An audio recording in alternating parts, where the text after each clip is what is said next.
Pogledajte kako su fine. Obavezno probajte i javite mi utiske.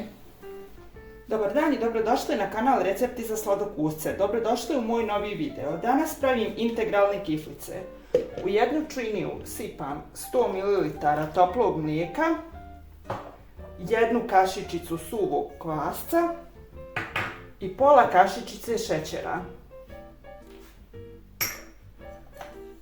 Malo promiješam i ostavim 5 minuta samo da kvasac naraste, a vi za to vrijeme iskoristite priliku, lajkujte video i zapratite kanal.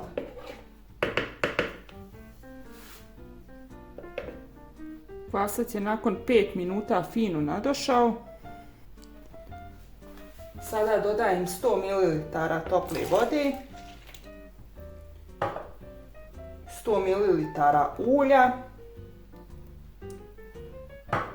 i pšenično integralno brašno. Ja ovdje imam 500 g brašna, ali dodavat ću polako jer nije svako brašno isto, možda ostane nešto, a možda malo i zafali, pa vidjet ću na kraju, reći ću vam koliko je potrošeno. I dodajem jednu kašičicu soli.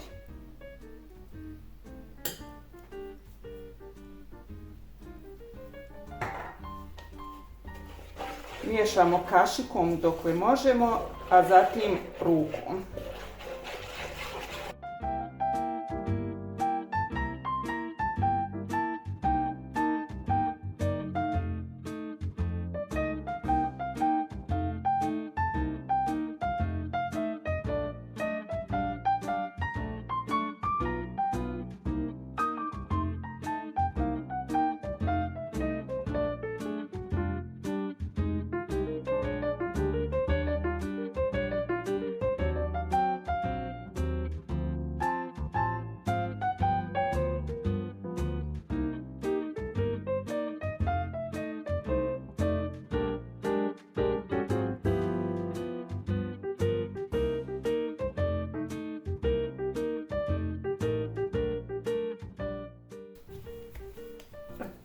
Tijesto je gotovo.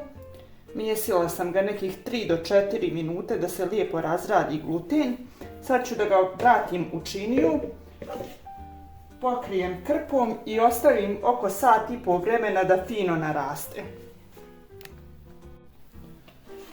Nadošlo tijesto razvlačim u krug debljine negdje oko 3 do 4 mm.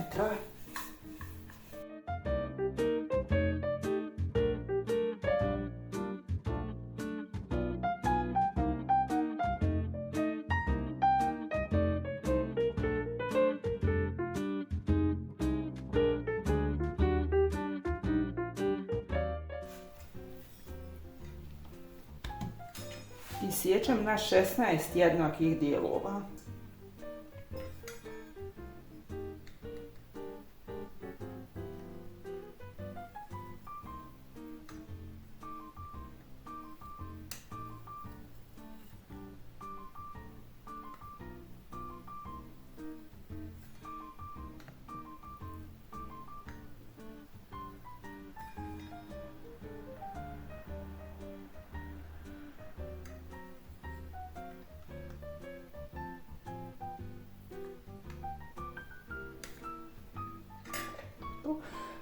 Za punjenje ja ću koristiti mini biršle.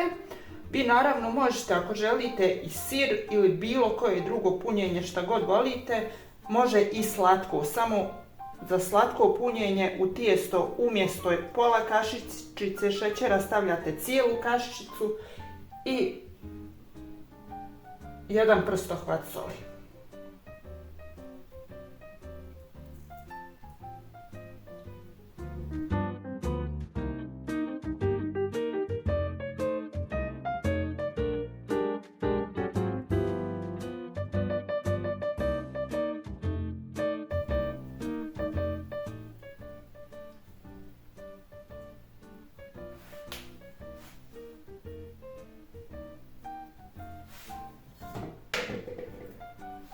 Moja tepsija je prečnika 32 cm, obložila sam je papirom za pečenje kako nam se kiflice ne bi zalijepile za dno tepsije I kiflice slažimo tako da uvijek ostavljam prostora malo između da imaju prostor da narastu.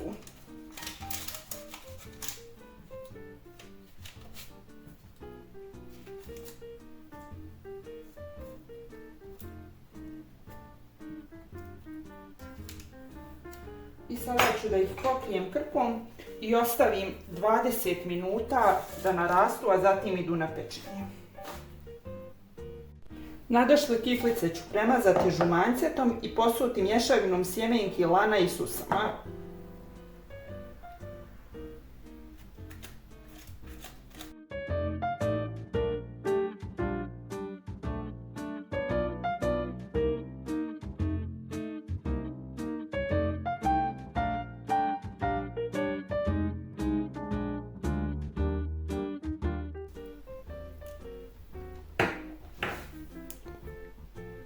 Kiflice pečem na 200 stepeni u zagrijanoj redni 15 do 20 minuta.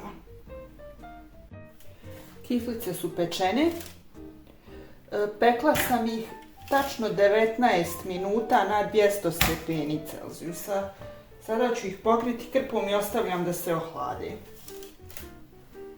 Pogledajte kako su fine.